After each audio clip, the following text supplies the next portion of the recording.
जब मैं पंजाब में चुनाव प्रचार करता था, गांव-गांव जाता था, कस्बों में जाता था, तो लोगों के चेहरे पर मैं एक उम्मीद देखता था।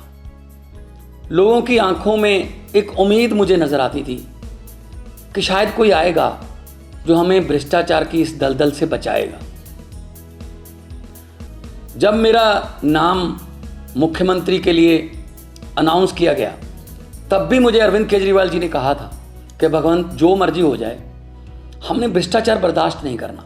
मैंने उनको वचन दिया था कि एक पैसे के भी हेरा फेरी बर्दाश्त नहीं करेंगे, चाहे वो अपने हों हेरा फेरी करने वाले, चाहे बेगाने हों।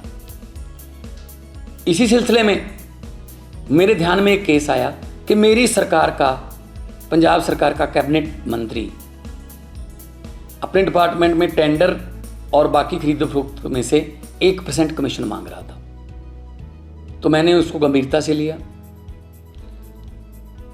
ये मामला सिर्फ मेरे पास ही है, मीडिया के पास इसकी कोई जानकारी नहीं है, विरोधियों के पास इसकी कोई जानकारी नहीं है। मैं चाहता तो इसको दबा सकता था। अगर मैं ऐसा करता तो मैं लाखों करोड़ों पंजाबियों का दिल तोड़ता जिन्होंने मुझ पर यकीन किया। तो मैं अपनी पार्टी की जो विचारधारा है उसके भी खिलाफ होता, और मैं एक्शन लेने जा रहा हूं। उस मंत्री का नाम है डॉक्टर विजय सिंगला, जो कि सेहत मंत्री पंजाब में कैबिनेट में थे। जब मैंने उनको ये सबूत दिखाए तो उन्होंने अपना गुनाह कबूल भी किया। तो हम चाहे अपने हों चाहे बेगाने हों, जीरो टॉलरेंस है हमारी रिश्वतखोरी के खिलाफ। मैं सबको कहना चाहता हूं कि अब सिस्टम बदल गया है। चाहे आप अफसर हो, चाहे पंजाब में किसी राजनीतिक पद पर हो, चाहे विपक्ष में हो, चाहे सरकार में हो, अब सिस्टम बदल गया है।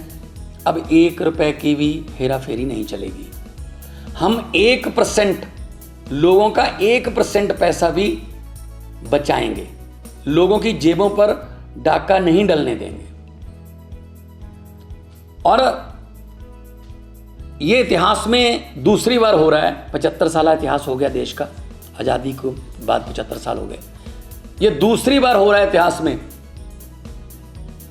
पहले 2015 में अरविंद केजरीवाल जी ने अपने फूड सप्लाई मिनिस्टर को 5-6 लाख रुपया ऑडियो पर मांगते हुए, उसी ऑडियो को सुनकर उनको मंत्रिमंडल से बर्खास्त किया और केस सीबीआई को दिया।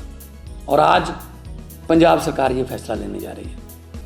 कुछ विपक्षी पार्टियां वाले ये सवाल उठा सकते हैं कि जी देखो, 2 महीने में ही भगवंत मान की सरकार में एक करप्ट मंत्री पकड़ा गया। मैं उनको ये बताना चाहता हूं कि उस पर एक्शन भी मैं ही ले रहा हूं। इससे पहले कई मुख्यमंत्रियों ने ये कबूल किया था कि मेरे मंत्रिमंडल में बहुत से मंत्री जो हैं माफिया से जुड़े हुए हैं और करप्शन करते हैं, लेकिन उन्होंने कोई एक्शन नहीं लिया। लेकिन आम आदमी पार्टी कट्टर ईमानदार पार्टी है।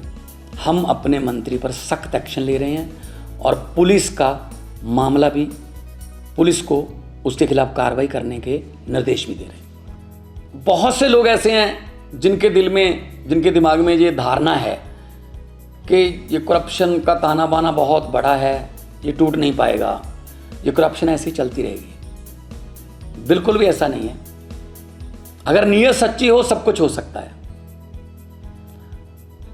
अरविंद केजरीवाल जैसे भारत मां के सपूत हों, जिन्होंने पार्टी ही एंटी करप्शन मूवमेंट से निकलकर बनाई, और उनके साथ मेरे जैसे हजारों वतनप्रस्त सिपाही हों, तो ये देश बदल सकता है। भगत सिंह जी को ये कभी भी चिंता नहीं थी आज़ादी कैसे आएगी।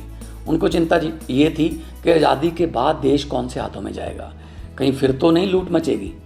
लेकिन हम भगत सिंह के सपनों की आज़ादी को घर घर तक पहुंचाने के लिए वचनबद्ध हैं। इसी सिलसिले में हमने ये एक्शन लिया है। मैं फिर दोबारा कहना चाहता हूँ भ्रष्टाचारियों को, जो देश को लूट रहे हैं, जो गरीबों का हक मार रहे हैं कि जितने मर्जी इकट्ठे कर लो पैसे, हीरे, मोती, मगर ख्याल इतना रहे कफन पे जेब नहीं होती, सब कुछ यहीं रह जाएगा।